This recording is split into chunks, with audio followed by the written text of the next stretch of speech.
I'm here because I am a roaring lion crying out righteousness. Peace. My name is Lafleur, and I'm the eldest sibling of the Lafleur clan. As the rest of my siblings, I was also born into this ministry almost 21 years ago. My mother talks about how I used to walk around and crawl over the altar. Being at this ministry, it has taught me and prepared me for the outside world and the things that I would have to encounter.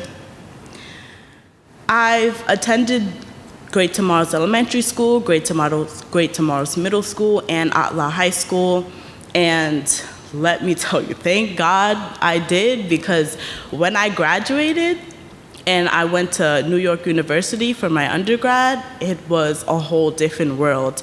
I didn't realize, I wasn't sheltered in a bad way, but I didn't realize how enveloped in the Bible and the Word and God that I had been, because everyone knows New York University's antics, and when I had went there, it's like pronouns and my classmates, and let's talk about this, let's learn about this. And then I come to church and Pastor Manning is like, no. But it wasn't a struggle, because I know who I am, and I know that anything that Pastor Manning says in this church is always correct, and it's always to follow it. Even if I don't understand, like Victory said, just be obedient. But it was different when we would have conversations about something. In our dance class, someone came and we would talk about drag queens and everything, and they're like, oh, what do you think? And I'm just like, okay, I don't want to be in this conversation, I'm okay. But being in this school, just like my brother, I did graduate a year early. I skipped a grade because I was also in the meritocracy program. So I graduated from high school at 16, and then I recently graduated from New York University with my Bachelor's of Art in Urban Design and Architecture Studies.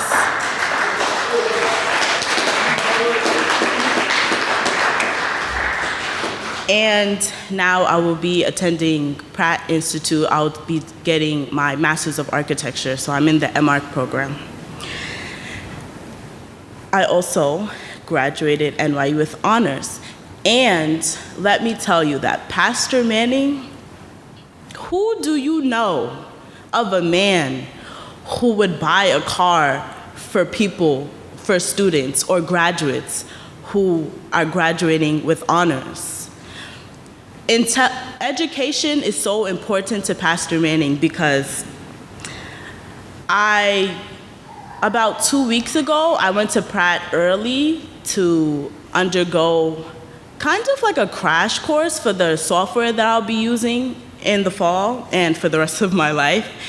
And at first, I really didn't want to go because I had to pay money, and it was the summer, it's 2 weeks before school, and I'm like, this is my last summer before I go back to school again.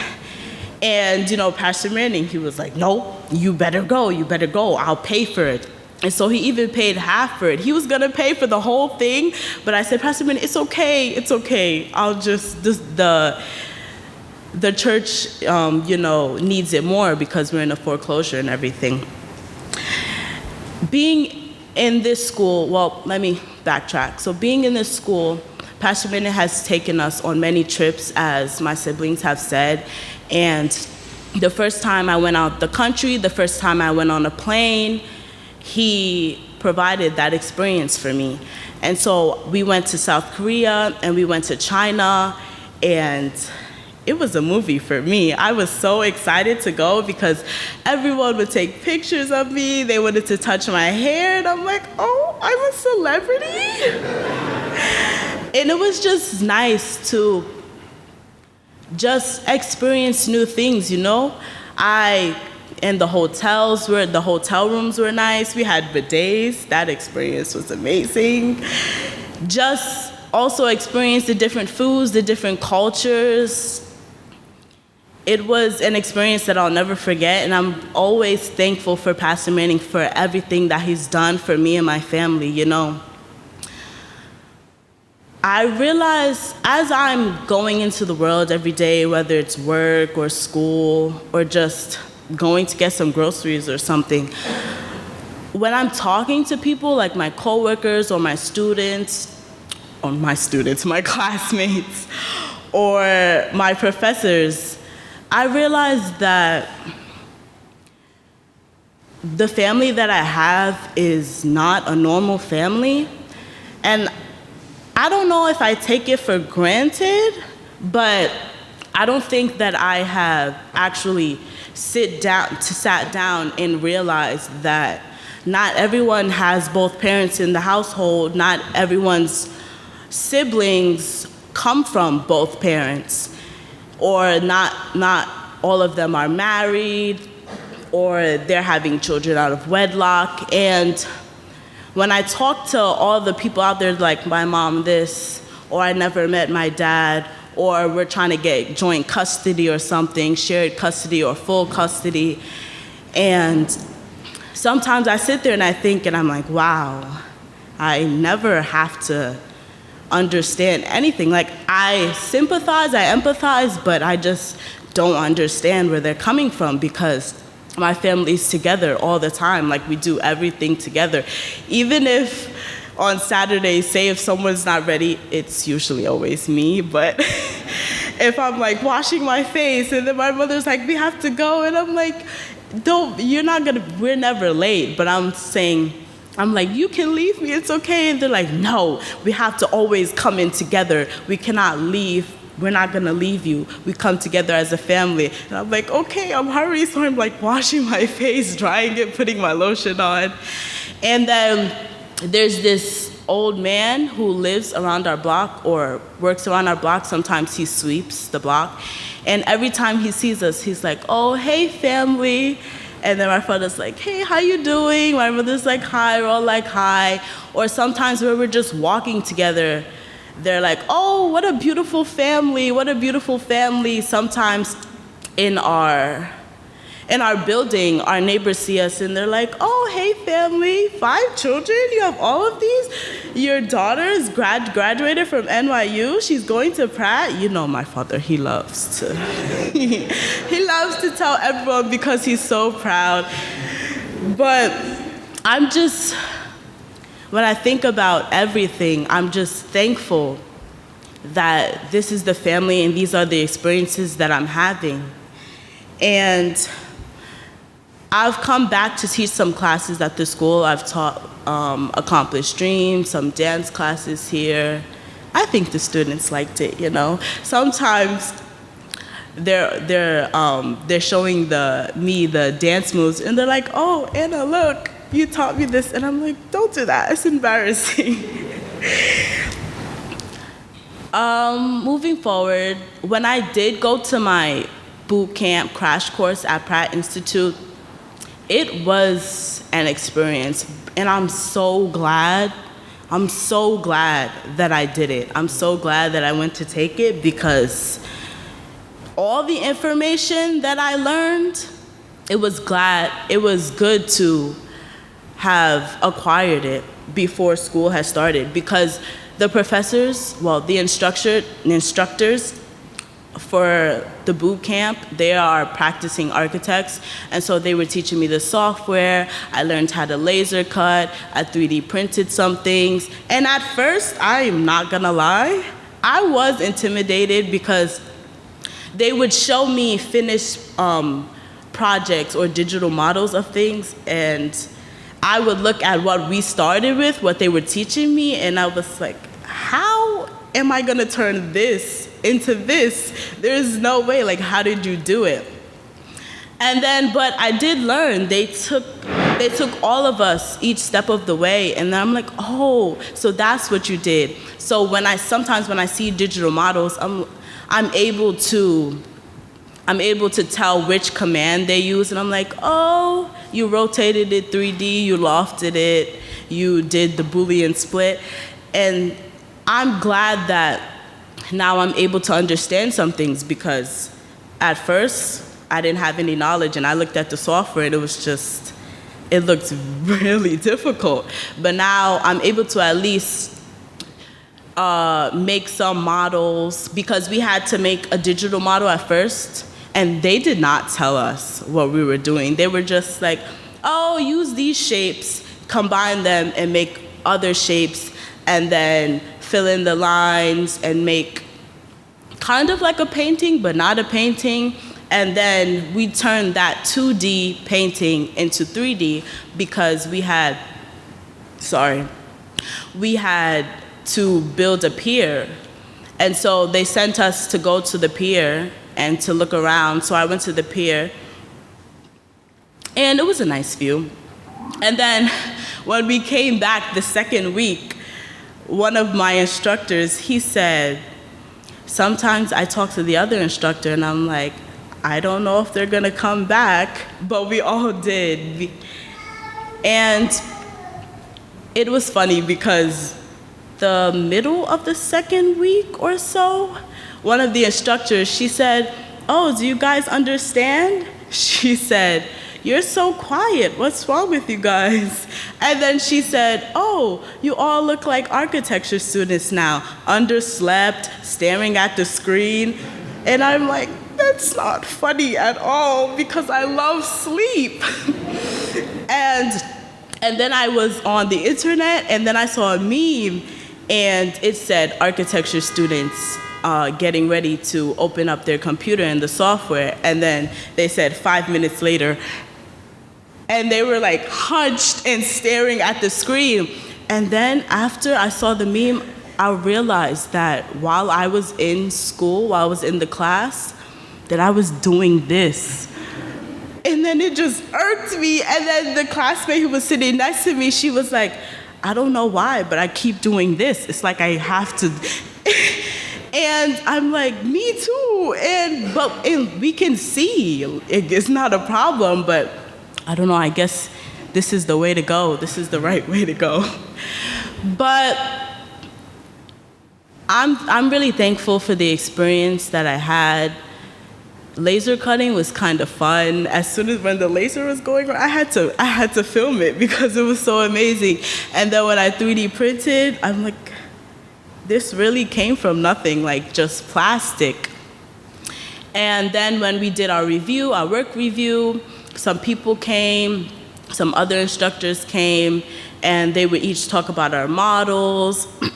And I didn't really like my model, because I thought that it was really simple. And then when I had laser cut, it made some complications. The dimensions were a little off, so everything was offsetting, and I didn't really like it. But my instructors were talking about it, and they were like, oh, this is really nice. And then I had put like wrapping paper on it so that it looked kind of aesthetically pleasing. And so my instructor, she would say, when they came to my model, I said, okay, we can move on, let's not talk about it. But she said she loved how when you look at one side, it's a different perspective, and then you look at the other side, and you can't really see what's happening on the other side that you have seen previously. And she loved how it didn't look like it was just 3D objects just pasted onto the base. It looked like, what did she say? She said it looked like bedrock, like rising from the earth. And I'm like, oh, I'm so glad you love it. And then she would say, oh, was this intentional? Was this intentional? And I would say, yeah. And they would laugh, because usually my other instructor, he said that usually the students would say no, that it wasn't intentional. And he said you should just lie and say, yes, it was intentional. But I wasn't lying, everything was intentional. And he said, oh, that's great, it looked like it was intentional. And then I also learned how to do digital drawings, and what colors are good, the line weights. And it was a lot of information. I'm not gonna lie, every day I was tired. We were underslept. But I'm just so glad that Pastor Manning and my father, they pushed me to do it, or I would have missed the opportunity. Because my instructor had said, all of you 25 people here, you're already getting a head start because you've done this. And I was also a little intimidated because some people had architecture backgrounds before they had done their undergrad in architecture. But it didn't matter. It really didn't matter because we were all starting at the same place. And by the time we finished, we all looked like we had an architecture background to some degree. And there were so many different people from so many backgrounds. Someone did their undergrad in history, and someone did their undergrad in studio art. And I'm like, okay, so why are you here in architecture? What happened? And then they were like, oh, I don't know, I just had like a change of heart. And my instructor had also told me that one of his students was a 65-year-old retired NASA engineer. And I'm like, so he decided to come back to school after he had his whole career as a NASA engineer? That's amazing. And I'm also thankful because my instructors are practicing architects, so I get to learn how they think in the field, and hopefully I will become like them, because sometimes when they were showing me how to do things, they were moving so fast on the computer. They were like, so you just do this, command that.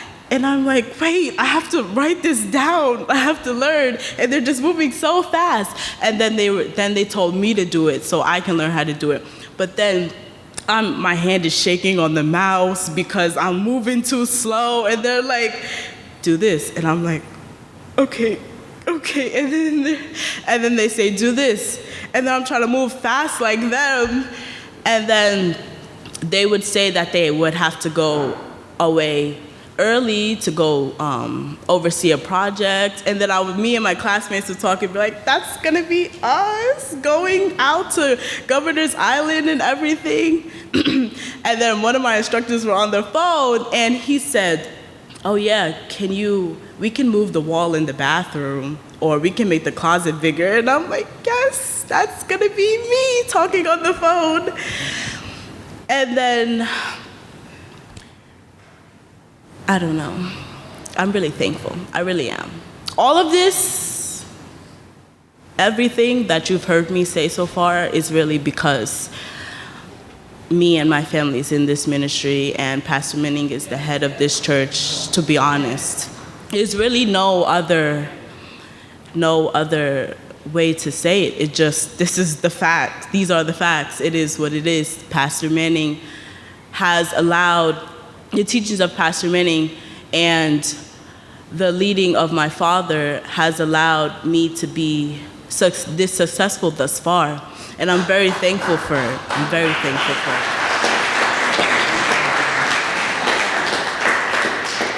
it. And as well as my work experience, I'm really not bragging, but they love me.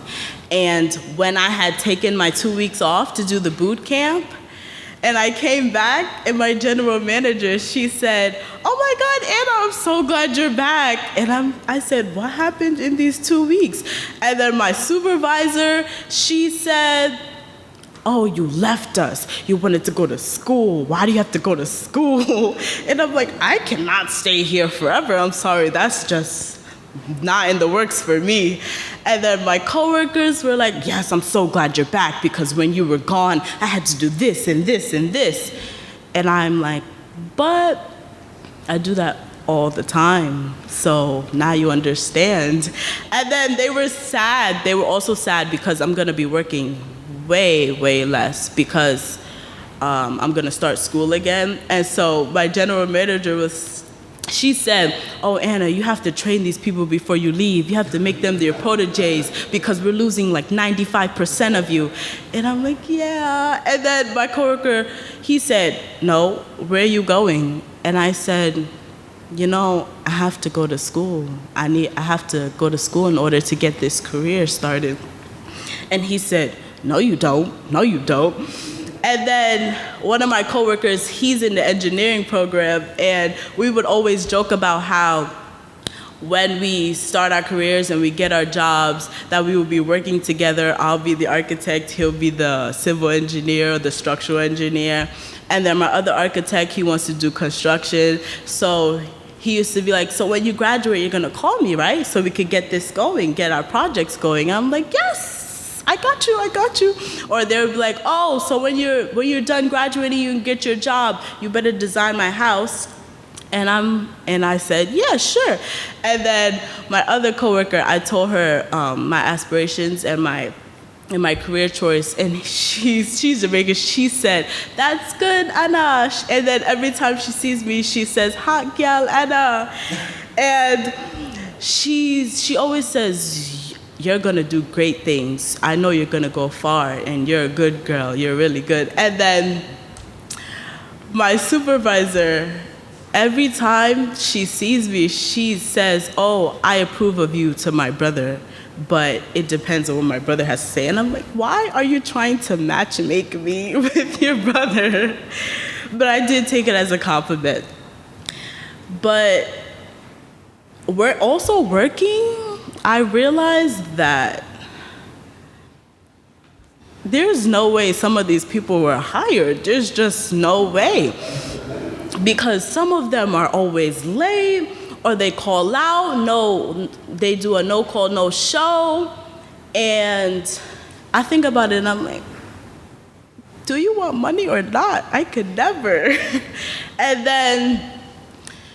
But it's the fact that they don't care, like they don't feel shameful. They come 2 hours late and they just walk in and they're like, oh, hi, Anna, how are you?